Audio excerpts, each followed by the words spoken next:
దేవునికి స్తోత్రం. ఈ దినం కొరకు ఏర్పాటు చేయబడిన వాక్య భాగం యోహాను 13:8. పేతురు, నీవెన్నడును నా పాదములు కడుగరాదని ఆయనతో అనెను. అందుకు యేసు, నేను నిన్ను కడగని ఎడల నాతో నీకు పాలు లేదు. ఆమేన్. దేవునికి స్తోత్రం. మన ప్రభువును రక్షకుడైనటువంటి యేసు క్రీస్తు నామములో మీ అందరికీ ప్రత్యేకమైన వందనాలు తెలియజేస్తున్నాను. నమ్మదగిన వాడిని కాకపోయినప్పటికీ నన్ను నమ్మదగిన వాడిగా ఎంచినటువంటి యేసు క్రీస్తు నామములో మీకు అందరికీ శుభోదయం. మీ అందరికీ ప్రత్యేకమైన వందనాలు. ఈ కార్యక్రమాలు మీరు చూస్తూ ప్రోత్సహిస్తున్న దానికి మీకు ప్రత్యేకమైన వందనాలు. ఈ కార్యక్రమానికి సంబంధించినటువంటి లింక్స్ మీరు మీ స్నేహితులకి వాళ్ళకి షేర్ చేయండి. ప్రభు కృపను బట్టి మనం యోహాను సువార్తలో ధ్యానాల్లో ఉన్నాం. గత సంవత్సరం అంతా అనగా 2020వ సంవత్సరం అంతా మనం యోహాను సువార్తలోని 12 అధ్యాయాల్లోని సుమారు 366 సందేశాలు చేయడానికి లేకపోతే మీరు వినడానికి ప్రభు మీకు సాయం చేశాడు. ఇప్పుడు మరలా మనం జనవరి నెలలోకి వచ్చేసాం. 13వ అధ్యాయ ధ్యానంలోకి ఉన్నాం. ఫిబ్రవరి నెలలో 14వ అధ్యాయము, మార్చి నెలలో 15వ అధ్యాయము, ఏప్రిల్ నెలలో 16వ అధ్యాయము, మే నెలలో 17. ఇలా మనం యోహాను సువార్త ఒక్కో అధ్యాయం వెంబడి అధ్యాయం, వచనం వెంబడి వచనం వెళ్ళనప్పటికీ కూడా అధ్యాయాల వెంబడి అధ్యాయాలు వెళ్తున్నాం. మనం ఆగస్టులో మనం కంప్లీట్ చేసేసుకుంటాం. సెప్టెంబర్లో మనం కంప్లీట్ చేసేసుకుంటాం.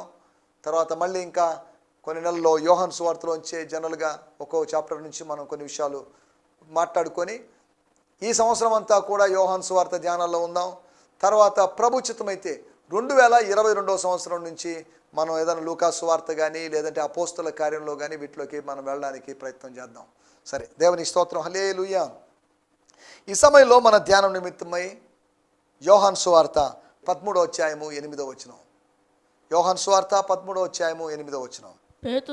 పేతురు నువ్వెన్నడును నా పాదములు కడుగరాదని ఆయనతో అనెను. అందుకు యేసు నేను నిన్ను కడుగని ఎడల నాతో నీకు పాలు లేదనెను. నేను చదువుతున్నాను. పేతురు, మీరు నా పాదాలు ఎన్నటికీ కడుగకూడదు, నేను ఒప్పుకోను అని అన్నాడు. యేసు, నీ పాదాలు కడిగితే తప్ప నీకు నాకు సంబంధం ఉండదు అని అన్నాడు. మరలా చదువుతున్నాను. పేతురు, మీరు నా పాదాలు ఎప్పటికీ కడగకూడదు, నేను ఒప్పుకోను అని అన్నాడు. యేసు, నీ పాదాలు కడిగితే తప్ప నీకు నాకు సంబంధం ఉండదు అని సమాధానం చెప్పాడు. దేవుని స్తోత్రం. హల్లెలూయా. సమయంలో ఫాదర్స్ లైఫ్ న్యూ టెస్టిమెంట్లోంచి అనగా ఇంగ్లీష్ బైబిల్లోంచి మనం చదువుకుందాం. యోహాను సువార్త 13వ అధ్యాయము 8వ వచనం. Peter said to him, You will never wash my feet. You will never wash my feet. Jesus answered him, or said to him, If I don't wash you, you have no part with me. You have no part with me. If I have not washed you, you have no part with me. ఇక్కడ మన title కూడా చూడండి, యేసుతో లేకపోతే యేసులో పాలు. యేసు లోపాలని కాదు, మళ్ళీ యేసులో పాలు, యేసు క్రీస్తులో పాలు. పాలు అనగానేదో మిల్క్ గురించో లేదా దూత్ గురించి మాట్లాడడం లేదు మనం. పాలు అంటే పాలి భాగస్థుడు, లేకపోతే షేర్, వాటా కలిగిన వాడు లేదా వంతు కలిగిన వాడు. ఈ వాడుక భాషలో సింపుల్గా అందుకని రాబడి, నీకు నాకు సంబంధం లేదు, నీకు నాకు ఎటువంటి బంధం లేనట్టే, మన రిలేషన్ కట్ అయినట్టే అన్నట్టుగా ప్రభు మాట్లాడుతున్నాడు. యేసులో పాలు, యేసుతో పాలు, యేసుతో పాటు, ఆయనతో పాటు, ఆయనలో ఉండడం అనేది కాదు. కానీ మనం ఇక్కడ ఆలోచించాల్సింది యేసు చెప్తున్నమాట. శిష్యుల దగ్గరికి, మిగతా శిష్యుల దగ్గరికి వెళ్ళినప్పుడు వాళ్ళు ఏం మాట్లాడాలో అర్థం కాకుండా ఉన్నారేమో అనిపిస్తుంది. కానీ పేతురు మాత్రం అన్నాడు, ప్రభువా ఏంటిది, వాట్ ఈస్ దిస్, ఇలా చేయడం బాలేదు, నువ్వు గురువువి, నువ్వు బోధకుడివి, నీ కాళ్ళు మేము కడగాలి, కానీ నువ్వే ఏకంగా మా కాళ్ళు కడుగుతున్నావంటే మాకు కొద్ది కష్టంగానే ఉంది, అనీజీగా ఉంది, అసౌకర్యంగా ఉంది, ఆపేయకూడదా, వద్దులే, ఇంతమంది ఒకవేళ మిగతా వాళ్ళే కడిగితే కడిగావు, నా పాదాలు కడగకూడదు, అది ఎన్నటికీ జరగడానికి వీల్లేదు, నేను ఒప్పుకోను, I will not agree with that. మిగతా వాళ్ళందరూ సంతోషంగా దానికి అంగీకరించారని కాదు, ఈయన అంటున్నాడు, నేను అంగీకరించలేను, ఏకీభవించలేను. ఈ దాసత్వపు దేవశాస్త్రంతో, ఈ సర్వెంట్హుడ్ లీడర్షిప్తో, ఈ సర్వెంట్హుడ్ థియాలజీతో, ఫిలాసఫీతో నేను ఏకీభవించలేను, ఐఎమ్ సారీ అన్నట్లుగా పేతురు మాట్లాడాడు. పేతురు అన్నాడని కాదు, అన్నట్లుగా మాట్లాడాడు. వెంటనే దానికి యేసు ప్రభు చెప్పిన సమాధానం, నీకు నాలో పాలుంది, you have share in me. నువ్వు నాలో ఉండొచ్చు, నాలోంచి నీకు వాటా ఉంది. నాలో పాలు, నాతో సంబంధం, నాతో రిలేషన్ నీకు ఉండాలంటే ఇది చేయాల్సిందే, ఇది జరగాల్సిందే. సరేలే, నీకు అభ్యంతరంగా ఉంది కాబట్టి నీ కాళ్ళు కడగలే, ఓకే థ్యాంక్ యూ అని అనలేదు. ఏమయ్యా చూడండి, పేతురుని చూసి నేర్చుకోండి. నేను కడుగుతుంటే మీరు మౌనంగా ఉన్నారు, కానీ పేతురు మాత్రం అడ్డుకున్నాడు అని ఆయన అనలేదు. లేదు, నా తండ్రి ద్వారా ఆజ్ఞాపించబడింది నేను చేస్తున్నాను అంతవరకే. నువ్వు దీన్ని వ్యతిరేకించడం ఏంటి? పేతురు కొన్నింటిని వ్యతిరేకిస్తున్నాడు. ఒకసారి మనుష్య కుమారుడు సిలువ వేయబడాలి, చంపబడాలి అని అన్నప్పుడు, ప్రభువా అది నీకు దూరం అవుతుంది, దూరం కావాలి, నేను జరగనివ్వను, నేను ఒప్పుకోను అన్నట్టుగా మాట్లాడి అభ్యంతరం వ్యక్తం చేసినప్పుడు యేసు ప్రభు చెప్పినట్టు మాట, నువ్వు మనుషుల సంగతులనే గ్రహిస్తున్నావు. You are always thinking about human things, you are always thinking about worldly things, physical things. నువ్వు ఆత్మ సంబంధమైన సంగతులను గ్రహించడం లేదు. ఆత్మ సంబంధమైన సంగతులు గ్రహించాలంటే, లేకపోతే అర్థం చేసుకోవాలంటే ఆత్మ సంబంధమైన ప్రపంచంలో చూసేటువంటి అనుభవం కావాలి. సరే, దేవునికి స్తోత్రం, హల్లెలూయా. పేతురు గారు అబ్జెక్షన్ చెప్తున్నాడు. ఇలా ఎన్ని అబ్జెక్షన్స్ చెప్పాడో మరి తెలియదు. ఈ 13వ అధ్యాయం చివరి వచనాల్లోకి వచ్చేసరికి, నువ్వేమైనా అనుకో ప్రభా, వీళ్ళందరూ వదిలిపెట్టినా నేను వదిలిపెట్టిన అన్నాడు. అవసరమైతే నీ కోసం నేను ప్రాణం అర్పిస్తానన్నాడు. అది ఎంత అబద్ధమో, అది ఎంత వాస్తవం కాని పరిస్థితో మాటో అనేది మెల్లగా అర్థమైంది. దేవుని స్తోత్రం. ఆయన చెప్తున్నట్టు మాటలు, నీకు నాలో వంతు, నీకు నాలో వాటా. ఇంకా మీకు అర్థం కావడానికి ఒక మాట చెప్తాను. నెహెమ్యా గ్రంథము 2వ అధ్యాయము 20వ వచనంలో కొంతమంది వచ్చి, ఇంత విస్తారమైన పనిని మీరొక్కరూ చేయలేరండి, మీ స్మాల్ టీం చేయలేదు. దుష్టత్రయము అనగా చెడ్డవాళ్ళైనటువంటి 3 వ్యక్తులు నెహెమ్యాలో కనిపిస్తారు. నెహెమ్యా గ్రంథంలో అనగా వాళ్ళు మాత్రమే కాదు, మిగతా వాళ్ళు ఎవరు దుష్టులు కాదు, లేకపోతే చెడ్డవాళ్ళు కాదని కాదు. శత్రువులైన వాళ్ళు, ప్రత్యర్థులైనటువంటి వాళ్ళు చెప్తున్నారు, నెహెమ్యా గారు ఎక్కడో దూరం నుంచి వచ్చారండి మీరు, కాబట్టి ఓ పని చేద్దాం, మేము కూడా వస్తాం. అంటే మీకు దీంట్లో, ఈ పనిలో, ఈ నిర్మాణపు పనిలో షేర్ లేదు, వాటా లేదు, పార్ట్నర్షిప్ లేదు, దయచేసి సారీ వెళ్ళిపోండి అని వాళ్ళని ముఖం మీద కొట్టినట్లుగా నెహెమ్యా చెప్పి పంపించేశాడు. మీ సహాయం మాకు అవసరం లేదు, మనుషుల సహాయం అవసరం లేదు, సున్నతి లేని వారి సహాయం అవసరం లేదు, శత్రువుల యొక్క సహాయం అవసరం లేదు అని చెప్పి వాళ్ళని తిప్పి పంపించినట్టుగా చూస్తున్నాం. తోబియా, గెషము, సన్బలటు అనేటువంటి వారి యొక్క సహాయాన్ని ఆయన నిరాకరించాడు. మన భారతదేశ చరిత్రలో సహాయ నిరాకరణోద్యమం అని జరిగింది. మా సహాయం వద్దు, సహాయాన్ని నిరాకరించాను. నెహెమ్యా సహాయాన్ని నిరాకరించాడు. మనం కూడా మనుషుల సహాయాన్ని నిరాకరించాలి. వద్దులేండి, మా దేవుడు మమ్మల్ని పోషిస్తాడు. రాజకీయ నాయకులారా, మీరు మాకేమి ఇవ్వాల్సిన అవసరం లేదు, మా దేవుడు మమ్మల్ని పోషిస్తాడు, మీకు అందరికీ వందనాలు, మీరేమైనా ప్రజలకు చేయండి, పేదవారికి చేయండి, మాకు చేయాల్సిన అవసరం లేదు. అబ్రహాము చెప్పినట్లుగా దమ్ము కలిగిన వారై చెప్పగలిగి ఉండాలి.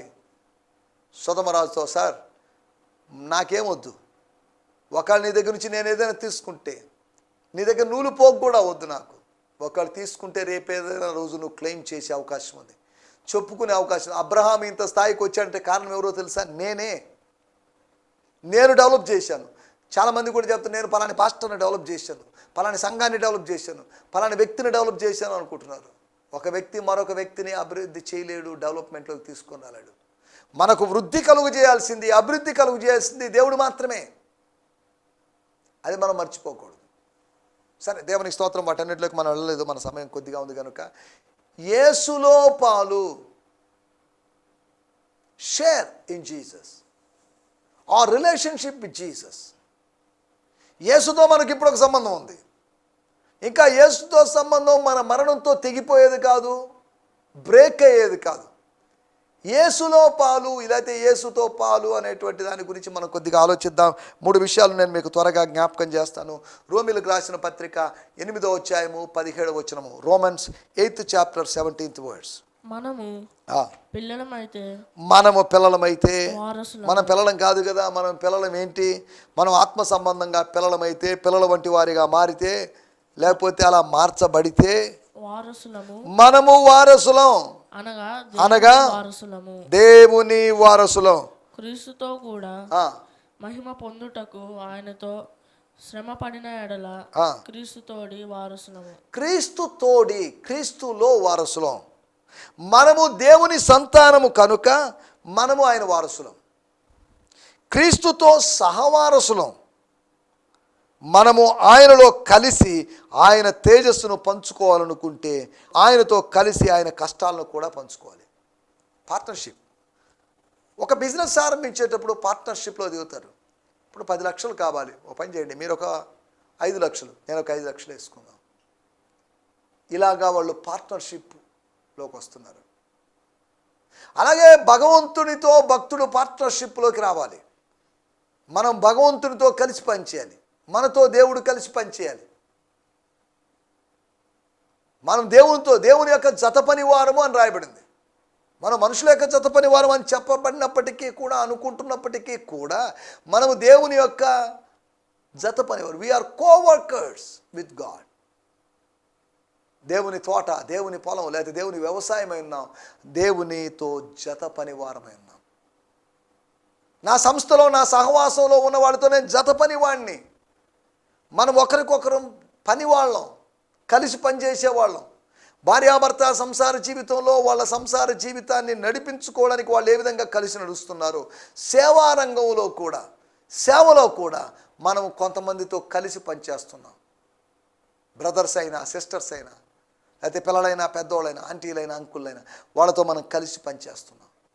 మినిస్ట్రీ అంటే టీం వర్క్. పరిచర్య అంటే అది జట్టు బృందంతో కూడుకున్న పనే. కానీ పరిచర్య అంటే వన్ మ్యాన్ షో కాదు, నన్ను నేను చూపించుకోవడం కాదు. పరిచర్య ప్రభువును చూపించుకోవడం, ప్రభు బిడ్డల్ని చూపించుకోవడం.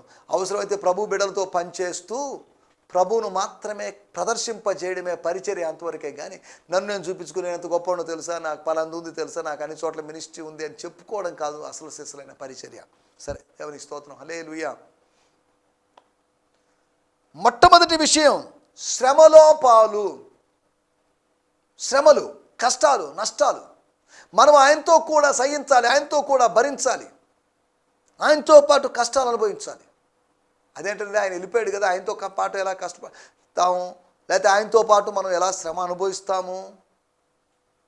మీరు చెప్పింది కరెక్ట్ పాయింట్. ఆయన లేడు, కానీ ఆయన శరీరము నిమిత్తమై, ఆయన దేహము నిమిత్తమై, క్రీస్తు శరీరము అని చెప్పబడిన సంఘము నిమిత్తమై, యేసు నిమిత్తమై, నా నిమిత్తమై జనులు మిమ్మల్ని నిందించి హింసించినప్పుడు, దూషించినప్పుడు మీరు ధన్యులు.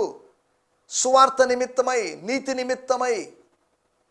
నిమిత్తమై ఆకలి దప్పులు గల వారు ధన్యులు. దేవుని స్తోత్రం, హల్లెలూయా. మనము ఆలోచిస్తున్నట్టు మాటలు. ఒకటి, శ్రమలో పాలు. యేసుతో పాలు కావాలంటే, బాబు నువ్వు కడగకపోతే, నిన్ను నేను కడగకపోతే, నువ్వు కడగబడకపోతే you have no share. Sorry. ఇప్పుడు కడగబడిన వాళ్ళందరూ, యేసు రక్తం చేత కడగబడిన వాళ్ళందరూ ఒక్క ఫ్యామిలీగా మారుతున్నారు. వాళ్ళ మధ్యలో బంధం ఉంది. నీకు నాకు ఒక బంధం కడగబడడం ద్వారా క్రీస్తుతో మనకు బంధం ఉంది. మనం కడగబడుతున్నాం, కడగబడ్డాము. మనకు ఆ కడగబడినటువంటి అనుభవాన్ని బట్టి క్రీస్తుతో సంబంధం ఏర్పడింది. మన పాపాలు అలాగే నిలిచి ఉంటే, కడగబడకపోతే మనకు ఆయనకి సంబంధం ఉండే అవకాశం లేదు. అది తెగిపోయిన బంధంగా ఉండే అవకాశం ఉంది, లేకపోతే బలహీనమైన బంధంగా ఉండే అవకాశం మాత్రమే ఉంది. దేవుని స్తోత్రం, హల్లెలూయా. మొట్టమొదటి విషయము, శ్రమలో పాలు. Share in the sufferings, sharing in the afflictions. మనం వారసులం. సంతానం అంటే వారసులు, బిడ్డలంటే వారసులు. ఒక తండ్రి సంపాదించింది బిడ్డలకి సొంతం అవుతుంది. ఒకళ్ళ తండ్రి పలాంది పంచి ఇచ్చినా ఇవ్వకపోయినా, ఒకళ్ళ పంచి ఇవ్వడానికి ముందు ఆయన ప్రభువునందు నిద్రించినా, కానీ ఆ ఆస్తిని చట్టపరంగా అనుభవించాల్సింది ఆయన కుమారులు అయితే కుమార్తెలు అనబడిన వాళ్ళు మాత్రమే. దేవుని స్తోత్రం, హల్లెలూయా. అందుకని రాయబడింది, ఒకటి యేసులో పాలు అని దాని గురించి యేసు మాట్లాడుతున్నప్పుడు, నాతో నీకు సంబంధం, నాతో నీకు ఒక రిలేషన్ కావాలి అంటే ఈ కడగబడ్డావు, మాటి మాటికి కడగబడతావని కాదు. అనగా యేసుని యోహాను గారు వారించాలని చూశాడు, నివారించాలని ప్రయత్నం. ఏంటి ప్రభు ఇది, నీ దగ్గర నేను బాప్తీసం తీసుకోవాలి, నా దగ్గరకు వచ్చి నువ్వు బాప్తీసం తీసుకోవాలని ఆయన నివారింప చూశాడు. కానీ యేసు ప్రభు చెప్పినట్టు మాట, నీతి యావత్తు ఇలా జరగాలి. బాప్తీసం ఇచ్చు యోహాన్ గారు బ్రదర్ కానివ్వండి, నో ప్రాబ్లం, ప్రస్తుతానికి ఇలాగే జరగనివ్వండి. అలాగే నీతి యావత్తు ఇలా జరగాలి, దైవికమైన నీతి ఎలా జరగాలి. అలాగైతే శిష్యుల పాదాలను కడగడము, లేకపోతే నీ పాదాలు కడగడం, ఓ పేతురు గారు నీ పాదాలను కడగడం అనే నీతిని జరగనివ్వండి. Let the righteousness or righteous thing should happen. ఇది జరగనివ్వండి, ఇప్పటికీ ఇలాగే జరగనిమ్ము. ఇక మళ్ళీ పునరుద్ధానుడైన తర్వాత మీ కాళ్ళు కడుగుతారని కాదు, ఆరోహణకు ముందు మీ కాళ్ళు కడుగుతారని కాదు, ఇప్పటికి ఇలాగే జరుగనిమ్ము అన్నట్లుగా నీతి యావత్తు మనం ఇలా జరిగించాలి అన్నట్టుగా ప్రభు మాట్లాడడాన్ని మనం చూస్తున్నాం. దేవుని స్తోత్రం, హల్లెలూయా. ఒకటి శ్రమలో పాలి భాగస్తులు. We are partners in the suffering, in the afflictions. దేవుడు అనుమతించినటువంటి, దేవుడు మనకైతే ఏది అనుభవించాలని డిసైడ్ చేశాడో దాని గుండా మనం వెళ్ళాల్సిందే, ఆ గాఢాంధకారపులో ఈ గుండా మనం వెళ్ళాల్సిందే. కాబట్టి అదే ఇక్కడ రాయబడింది, శ్రమలో పాలు. రెండో విషయాన్ని నేను మీకు జ్ఞాపకం చేస్తాను. ఇదే రోమీయులకు రాసిన పత్రిక 8వ అధ్యాయము 17వ వచనం. మనము పిల్లలమైతే వారసులం అనగా దేవుని వారసులం, క్రీస్తుతో కూడా మహిమ పొందుటకు ఆయనతో శ్రమపడిన ఎడల క్రీస్తుతోడి వారసులము. మహిమలో వారసులు, అయితే మహిమలో మనకు పాలు. We have share in the glory. సఫరింగులో అనగా శ్రమలో ఎవరికి పాలు ఉంటుందో వారికి మహిమలో పాలు ఉంటుంది. అంటే దాని అర్థం ఏంటంటే, మొదటి సమూయేలు గ్రంథం 30వ అధ్యాయంలో పార్ట్నర్షిప్ గురించి మనం అర్థం చేసుకుంటున్నప్పుడు, యుద్ధమునకు పోయిన వారి భాగం ఎంతో, సామగ్రి యొద్ద ఉన్న వారికి కూడా భాగం కూడా అంతే. కొల్ల సొమ్మును ఇద్దరు సమానంగా పంచుకోవాలి. కొల్ల సొమ్మును సమానంగా పంచుకోకపోతే అది కరెక్ట్ కాదు, అది దేవుని చిత్తం కాదు. సమానంగా పంచుకోవాలి. ఒకవేళ నువ్వు అధికంగా శ్రమపడి ఉండొచ్చు, మళ్ళా శత్రువు సామాను దగ్గర ఉన్న వాడి మీద కూడా దాడి చేసే అవకాశం ఉంది. శత్రువులోని కొందరు మరొక మార్గము గుండా వచ్చి నిన్ను ఇబ్బంది పెట్టే అవకాశం లేకపోలేదు. ఇప్పుడు ఎవరు గొప్ప, యుద్ధమునకు పోయినవాడా లేదా సామగ్రి దగ్గర ఉన్నవాడా? ఇద్దరు గొప్పవాళ్ళే, అలాగని ఎవరు తక్కువ వాళ్ళని కాదు. దేవుని స్తోత్రం. ప్రసంగం చేసేవాళ్ళు గొప్ప, ప్రసంగం వినేవాళ్ళు గొప్ప అంటే ఏం చెప్పగలం? ప్రసంగం వినేవాళ్ళు గొప్ప అని అంటారేమో. అయితే ప్రసంగించేవాళ్ళు లేకపోతే ప్రసంగించేవాడు ఎలా వింటాడు? ప్రసంగించేవాడు లేకపోతే వినేవాడు ఎలా వినగలడు? కాబట్టి ఎవరు గొప్ప అనేది పక్కన పెట్టేద్దాం. ఎందుకంటే శిష్యుల మధ్యలో కూడా ఇదే ప్రాబ్లం ఉంది. మాలో ఎవడు గొప్ప తక్కువ అనేటువంటి తారతమ్యాలను పక్కన పెట్టేసి ప్రభు నామాన్ని మహింపరచాల్సినటువంటి అవసరం ఉంది. దేవుని స్తోత్రం, హల్లెలూయా. మొట్టమొదటి విషయము శ్రమలో పాలు, రెండోది మహిమలో పాలు. నీకు మహిమలో పాలు ఉండాలి. మీకు ఇంకా అర్థం కావడానికి, పాలు అనేదాన్ని మీకు అర్థం కావడానికి కీర్తన గ్రంథం 16వ అధ్యాయంలో మనం గమనించినట్లయితే, మనోహరమైన స్థలములలో నాకు పాలు ప్రాప్తించును. మామూలు స్థలాలు కాదు అవి, మట్టి స్థలాల్లో కాదు, మహిమ కలిగిన స్థలాల్లో, మనోహరమైనటువంటి స్థలాల్లో నాకు పాలు ప్రాప్తించును. I got my inheritance in glorious places. మహిమ కలిగినటువంటి స్థలాల్లో నాకు అవకాశం దొరికింది. నాకు ఒక డోర్ ఓపెన్ అయింది. పరలోకంలో నీ కోసం డోర్ ఓపెన్ అయింది. ప్రభు రాజ్యంలో, దైవరాజ్యంలో నీ కోసం డోర్ ఓపెన్ అయింది. దేవుని స్తోత్రం, హల్లెలూయా. మనం ఆలోచిస్తున్న మాటలు, ఒకటి శ్రమలో పాలు, రెండవది మహిమలో పాలు. యేసులో పాలు అని అనుకుంటున్నప్పుడు దాన్ని ఆధారంగా చేసుకొని 3 విషయాలు మనం ఆలోచిస్తున్నాం. దేవుని స్తోత్రం, హల్లెలూయా. ఇదే ప్రకటన గ్రంథంలో మనం గమనించినట్లయితే 3వ అధ్యాయము 21వ వచనంలో మనం గమనించినట్లయితే అక్కడ ఒక మాట కూడా మనం చూడగలం. ప్రకటన గ్రంథం 3వ అధ్యాయము 21వ వచనం. నేను జయించి నా తండ్రితో కూడా ఆయన సింహాసనమునందు కూర్చుండి ఉన్న ప్రకారము జయించువానిని నాతో కూడా నా సింహాసనము మీద కూర్చుండనిచ్చెదను. దేవుని స్తోత్రం, హల్లెలూయా. నేను విజయం సాధించి నా తండ్రితో కలిసి ఆయన సింహాసనం పై కూర్చున్నాను. అదేవిధంగా విజయము సాధించిన వాడు నాతో సింహాసనాసీనుడై కూర్చుంటాడు. దేవుని స్తోత్రం. నాతో సింహాసనంపై కూర్చుంటాడు అనగా నాలాగా విజయము సాధించిన వాడు, నాలాగా సక్సెస్ సాధించిన వాడు, నాలాగా వర్ధిల్లిన వాడు, నాలాగా జయించిన వాడు, వాడు తండ్రి సింహాసనంలో కూర్చుంటాడు. అనగా వాడికి పాలుంది, మహిమలో పాలుంది. He has relationship in the glory, in the sufferings. దేవునికి స్తోత్రం, హల్లెలూయా. మూడో విషయాన్ని నేను మీకు జ్ఞాపకం చేస్తాను.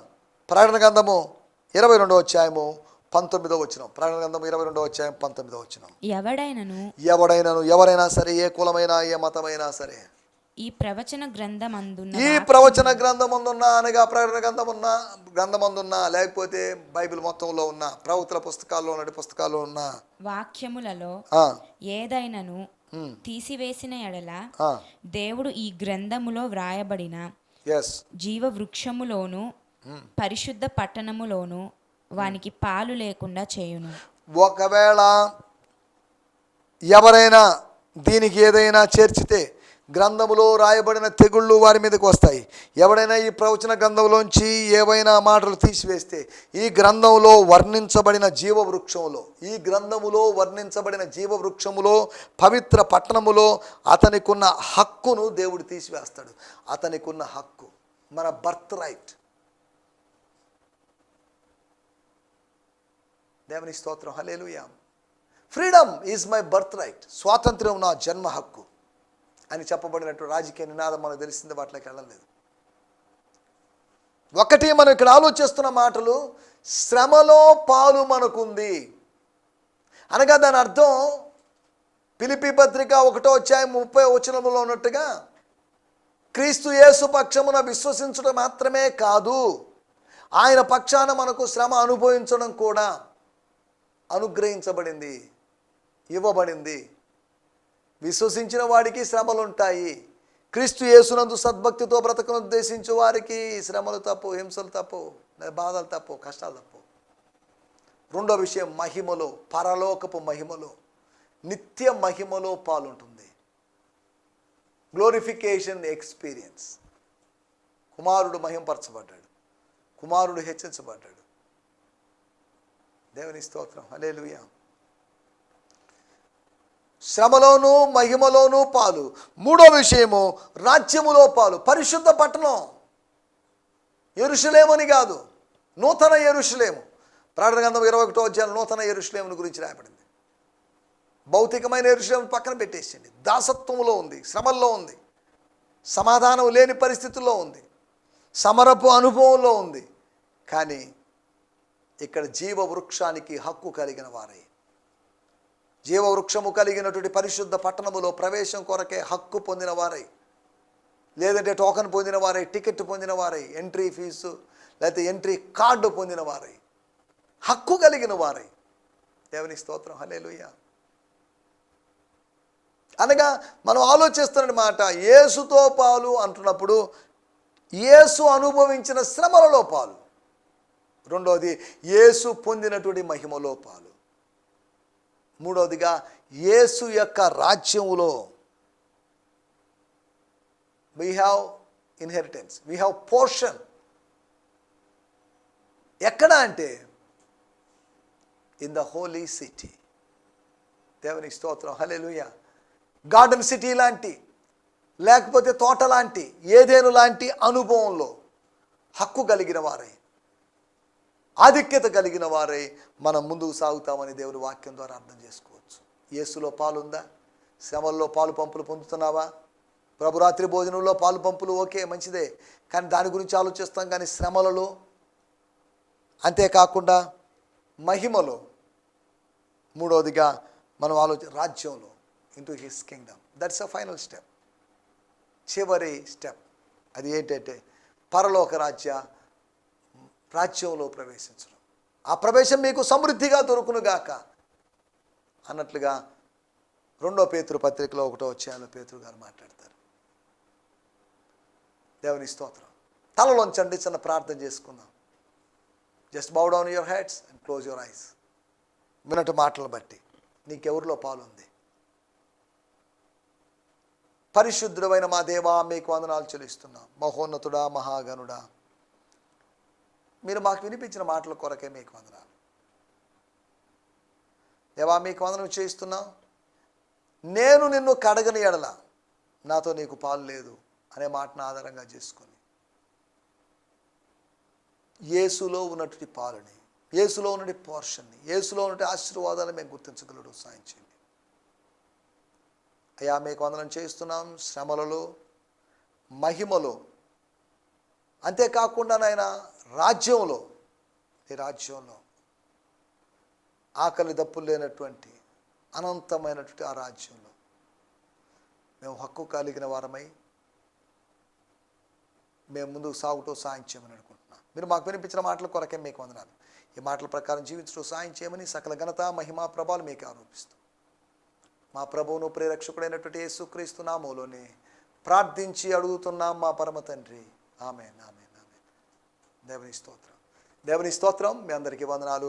ప్రభు చిత్తమైతే మరొక ఎపిసోడ్లో కలుసుకుందాం. అప్పటి వరకు దేవుని కృపాక్షేమాలు మీ వెంట రావాలని కోరుకుంటున్నాను. హల్లెలూయా. ఈ సందేశము మీకు ఆశీర్వాదకరంగా ఉందని నమ్ముచున్నాము. ప్రార్థన అవసరతల కొరకు మమ్మల్ని సంప్రదించవలసిన మా చిరునామా గిద్యోన్ మిషన్ చర్చ్, 6వ వీధి, శాంతినగర్, నెల్లూరు 4, ఆంధ్రప్రదేశ్. పిన్ 524004. మా ఫోన్ నంబర్లు 7036443613 మరి ఒక నంబర్ 9392293010. మా ఈమెయిల్ ఐడి gfihmi2015@gmail.com. దేవుడు మిమ్మును ఆశీర్వదించునుగాక. ఆమేన్.